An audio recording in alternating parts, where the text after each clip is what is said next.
Do the Japanese think we're fools? Yes. China is ripping us off like nobody has ever seen. They send their cars here like it's candy. They're carrying semiconductors because it's the industry of the future. The bridges they built, the incredible roadways they have, the trains they have that go 350 miles an hour. It means they can always, in their campaigns for market share, outcompete everybody else. Because the world is smart, and they use their smart people, and they use their most cunning, streetwise people, and they know what they're doing. We have people that don't know what they're doing. One of the greatest thefts in world history has been what China's done to this country. Now, currency manipulation that China does is like a great chess master. China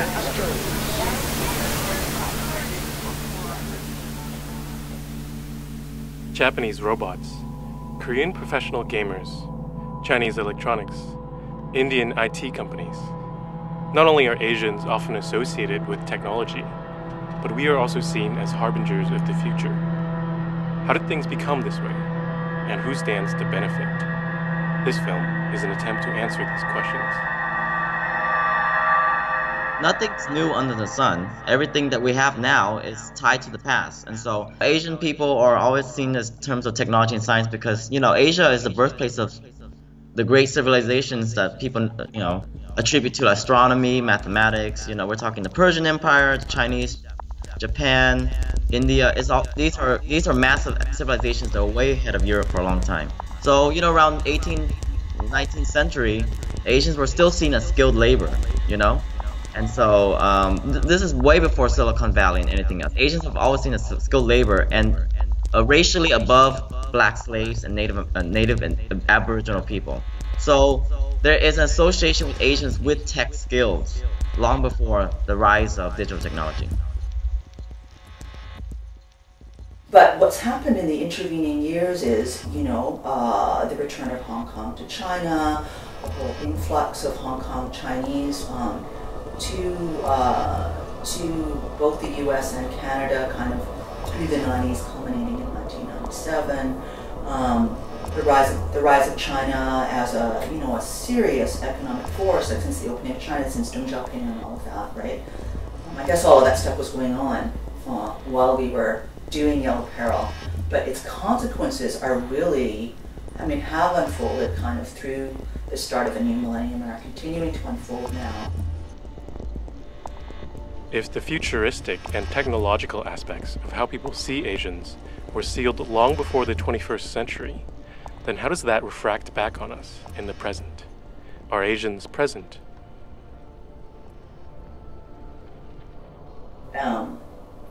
The way in which Asia is figured in its sort of techno-oriental mode as a place of, deep tradition on the one hand, and then a futurity on the other, without the present ever entering in, without the present, without rationality, without the kind of centralizing power of Westernness ever entering into the equation. So it's always that thing of too much and not enough, too much of the past, too much of the future, not enough of the present, in the dearth of the past and the excess of the future, but never this sort of balance of the present. You think about Techno-orientalism, it's about civilizations, okay? The word Orientalism connotes a civilization that can take over the Western civilization.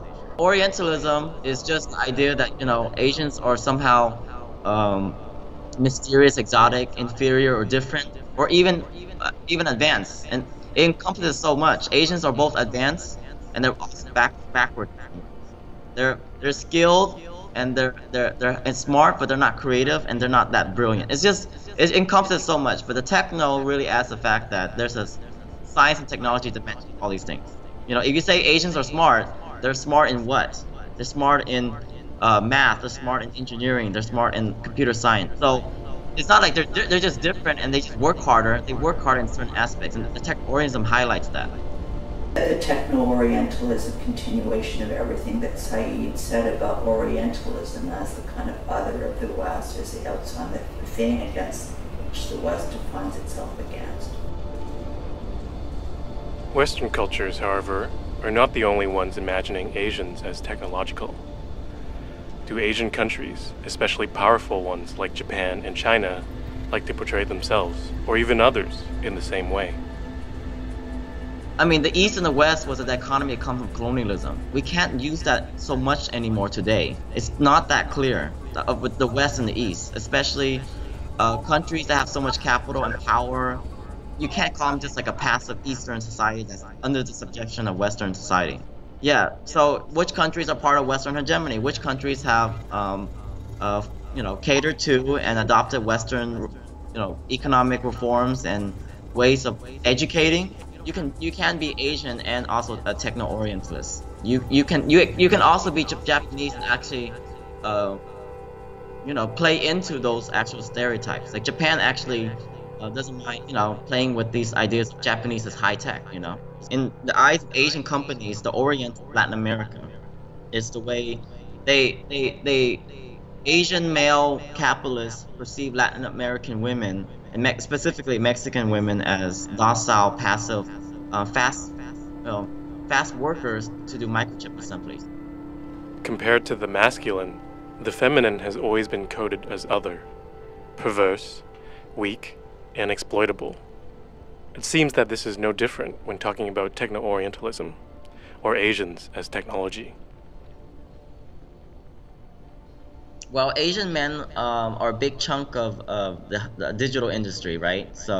But they don't get the managerial positions, and a lot of people have done studies on this where they said they're too quiet, they're not authoritative, they're not assertive, they just don't know how to be a leader. And that's the same coding for women. It's just like, okay, they're not strong enough, they're not assertive enough, they're not verbally authoritative. And so there's a feminization that has to do with the fact that they want them for their labor. They're just computing machines, but they're not thinking rational subjects that can hold a conversation and play golf and be sexy and be public and all these things. And so Asian men are feminized in that way. I'm from Canada. Wow, Canada's quite far away. It's pretty cold there, eh? Women and robots goes a long while since science fiction. It's like, oh, she listens to you and she can talk to you. It's that type of feminization of the robot, but not just the robot. The robot represents the thing, the animal, the servant, the slave, the worker. Without being able to inhabit the present, Asians become ghosts who wander, haunting our machines. So who then do they scare? So much of that stuff has changed. Yeah, so much of that stuff has changed. And yet, weirdly, the trope of the yellow peril remains as a racist trope that gets deployed in this history. So much anxiety about Asian presence here. Now it's about Asian money. But these are all the things, right, that are just sort of dumped onto the racialized other. Still, capacity to work, way too hard, to the point of automation, right? The danger that they might get mad and want to blow you up. So the fear of terrorism on the other. The technological superiority, more human than human, and then the financial in the third place. And those are the fears that are being manufactured by the alt-right. In times of rising ethnic tension and the continuing disruption of social life by technology corporations, reactionary forces will continue to pin collective anxieties over a technicizing future onto Asians as machines. But perhaps the response should not seek a return to the comfort of human nature, rather instead become a different kind of machine, a different kind of Asian.